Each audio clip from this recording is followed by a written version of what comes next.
So one thing that I do want to share with you, if you follow me on social media, you saw my debt-free countdown. And in my debt-free countdown, I started with day 10. And so I gave word summaries that corresponded to the day that it was. So for example, on 10 days before I was debt-free, I gave a 10-word summary of my debt-free journey. And 9 days before I was debt-free, I gave a 9-word summary of my debt-free journey.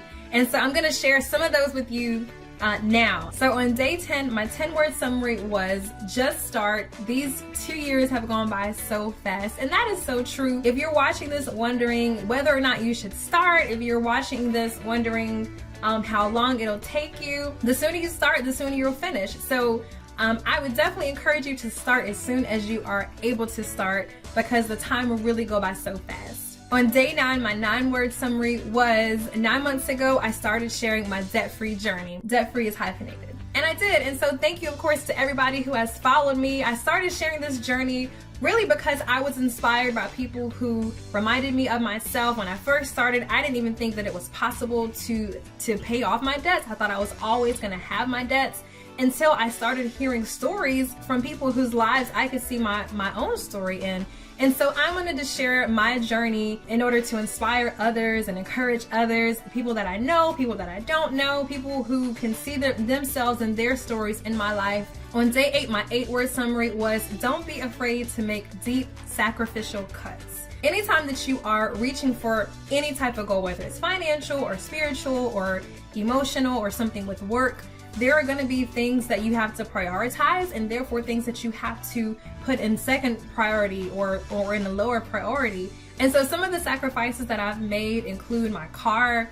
Of course, I sold my car that I had that I loved. I loved that car. It was like 2 years old when I sold it. And, you know, I just decided I hated my debt more than I loved my car. So that had to go, and I was able to recuperate that. And then the second biggest sacrifice that I've made is what you're seeing me in right now, and that's my housing situation. So I actually rent this room in somebody else's home, and yeah, it's a little uncomfortable sometimes. No, I don't have as much space as I would like, and yes, I am definitely ready for my own space, but the win has completely been worth this sacrifice, and it's temporary. It's a temporary discomfort, and I am hoping to obtain new housing soon. So hallelujah. On day 7, my 7-word summary was take the bus if you have to.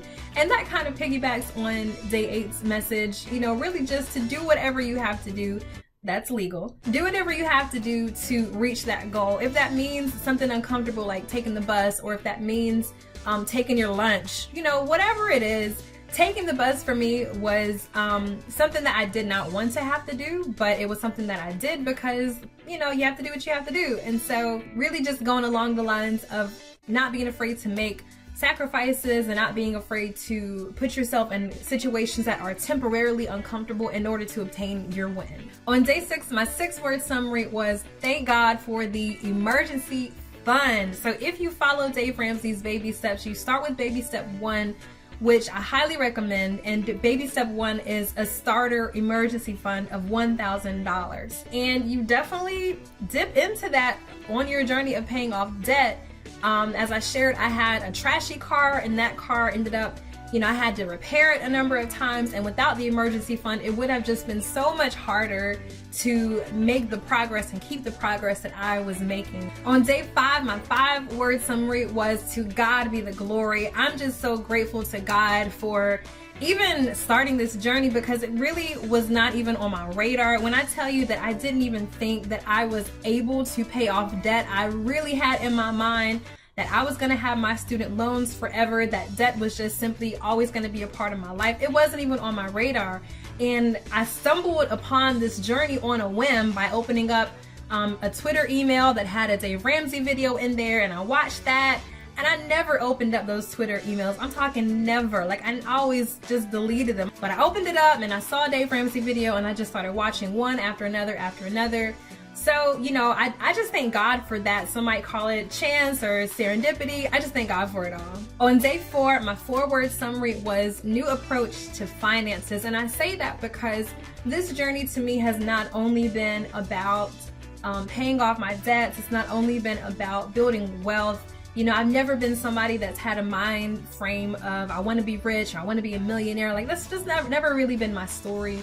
But walking with this journey has really shown me a new side to finances, and in particular regarding financial stewardship, and really just seeing everything that I have as God's, you know, my money and of course my time and my whole life really, but really just having a mind frame and framing my finances around stewardship, and really just wanting to be a good manager, a proper manager and a good steward of the resources that God has given me. And I definitely have a much more sober and I feel like healthier view of finances now. On day 3, my 3-word summary was celebrate small successes, and I think that's really important.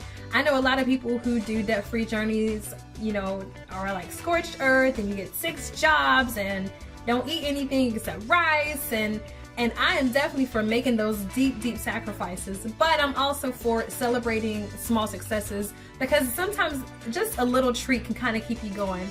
For me personally, it's Ben & Jerry's ice cream cookie dough, but you know, for you, it might be something else. I'm not saying this to say that you should splurge whenever or every time you save $1, you should spend $1, because you're not getting anywhere if you do that. Don't shoot yourself in the foot.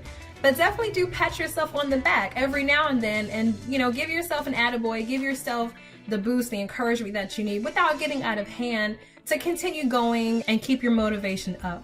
On day 2, my 2-word summary was thank you. And from the bottom of my heart, I do want to thank you, all of you guys who've been walking with me on this journey, everybody who has sent me encouraging texts or Facebook messages or Instagram messages. It's been great having so much support, and also just sharing everything that I've been able to share with everybody. So those are my word summaries from days 10, 9, 8, 7, 6, 5, 4, 3, and 2. For day 1, I want you to click on the link in the description box so you can find out what my very important 1-word summary is. For me, it is one of the most important things when it comes to how I've been able to pay this much money off, pay off $44,000. For me, it is the key to being able to reach any financial goal. So click on the link in the description box so you can find out what my 1-word summary was. And a lot of people have been asking me, how did you pay off $44,000? So I will do another video and another article that details my process and other resources that will be helpful to you. My question for you today, what are some videos or articles that you'd like to see me cover up here or on my blog?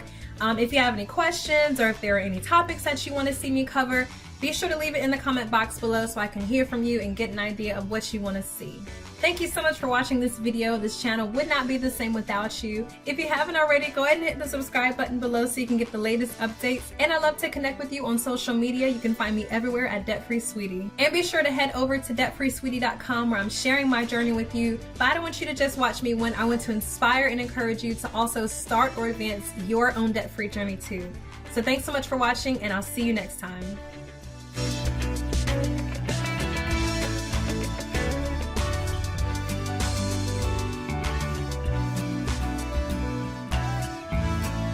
Some of the sacrifices that I've made, I said that with confidence too.